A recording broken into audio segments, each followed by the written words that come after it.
So, hello there, and welcome back. I know that been gone for almost 4 or 5 years since my last video. Yeah, hello and welcome back to the channel, guys. So, what happened is I'm taking a Python GUI class, and I'd say, what better way to expose my code than to just expose my homework? Okay, so basically I just have a shopping cart here. So what happened is every Monday or Tuesday I'm just gonna upload a quick short video about my homework and projects that I do. Right now I have this you would say a little mini mart. It creates a little GUI and then you hit buttons to pick what you want to buy from the store. It's not finished yet, but it's in production, so I'd just like to show you guys some of the code. I'm just going to do a brief synopsis of everything, so for those who don't know much about Python, you can follow along, and for those who just already know can follow and see if they learn something new or see something they can walk away with. Okay, so with that, so mainly it's just a Python project generally that it reads from a file that is in JSON format. JSON is just a specific data format that most people follow now. It is a standard.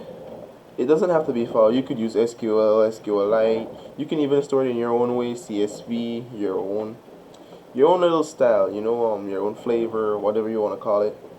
So I'm just going to be using JSON since it's already defined, and Python has a few libraries on reading JSON. So what happened is I have a few predefined functions, because yes, you can do that in Python. I mean, thinking of Python as just a scripting language, it kind of like bugs with you because, like, personally, I'm already used to object-oriented programming languages. But enough of that. So I have my imports. I have import function tools. From function tools, import partial. Partial is just a unique function that allows you to set up your buttons. We'll get into that a little later. And then we have tkinter as tk, import JSON, and import OS. OS checks if a file exists, if I'm not mistaken. That's the only reason I'm using OS. And then JSON for the encrypting, reading, and formatting of your JSON data stuff and so forth. So we have a write JSON file to pass in the file name and the new JSON array, or just JSON object if there's only one.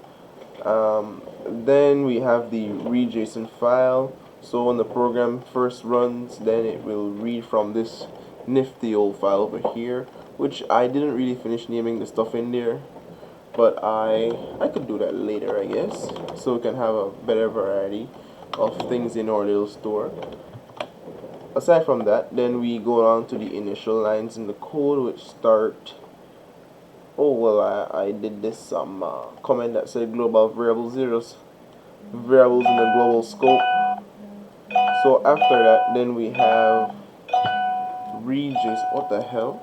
1 second. Oh. Okay. So first I have a few variables that I define: my root, my total that I'm going to spend, also the data that is going to be read from the JSON file, and then I read my JSON file, which then I pass in store.json. Store.json, well, is this right here that I already have open so that we don't have to go round and round. You guys see this? I'm gonna change the price and everything, and oh, even the quantity, because everything can't have the same number. And then afterwards I'm gonna have, like, in this checkout area, this isn't quite finished as yet, but what happened is this is supposed to create a whole new little UI that then gives you a receipt, and then that receipt lets you know how much you owe, the subtotal, the total with tax, and then it subtracts from your quantity so that you can't be selling stuff forever without buying stuff back, because it's just improbable. Down here you have a for loop that reads the JSON data. After it reads the JSON data, well, let me remove those are two print lines that I use for debugging. Okay, so I create my button, I place it using grid, not pack, and then I increment my variables that specify where in the grid to place it. And then if it is a dividend quotient of 5, I don't know, I just, after I have a count, a running total, and then I have it modulus 5 every time division is equal to 0. Then I start over my column count, and then I increase my rows. Thereafter, I add the last button, which depends on how this is set up.